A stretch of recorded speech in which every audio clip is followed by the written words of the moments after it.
In today's video, I'm going to teach you how to recover Google Authenticator key, step by step. If you've switched phones or lost access to your old device, the goal is to get your verification codes back safely. We'll start with the simplest path, installing the app on your new phone and letting it sync, and then cover what to do if you can't sign into your Google account yet. Begin by installing the official Google Authenticator app on your new phone from your device's app store. Make sure you're downloading the one published by Google to avoid lookalikes. A stable internet connection helps here, and it's a good idea to let the app finish updating before you open it for the first time. Next, open Google Authenticator and sign in using the exact same Google account you used on your old device. That's the key to bringing your codes over. Take a quick moment to confirm you're on the correct account. Check the account switcher or profile indicator in the app and stay connected to the internet while you sign in. After you're signed in, your existing verification codes will automatically sync and appear in the app. You don't need to rescan anything if Cloud Sync was enabled on your account. Give it a minute if you have many entries. They often populate in batches.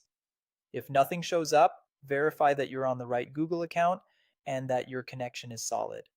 Once the entries appear, you can use them right away where prompted for two-step verification. If you can't sign into your Google account on the new phone, maybe you don't remember the password or can't complete a prompt, open a browser and go to accounts.google.com/signin/recovery. This is Google's official recovery page. For the best chance of success, use a device and location you've signed in from before and type the URL directly rather than following links from messages. On the recovery page, follow the on-screen instructions carefully.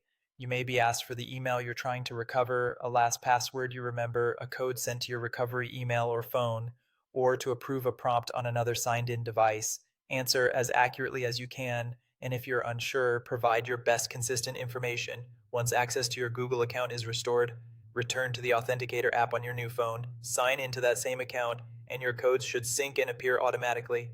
That's it. Install the official app, sign in with the same Google account, let your codes sync, and use the recovery page if you're locked out. Keep your account recovery options current and store backup codes securely to make future recoveries smoother.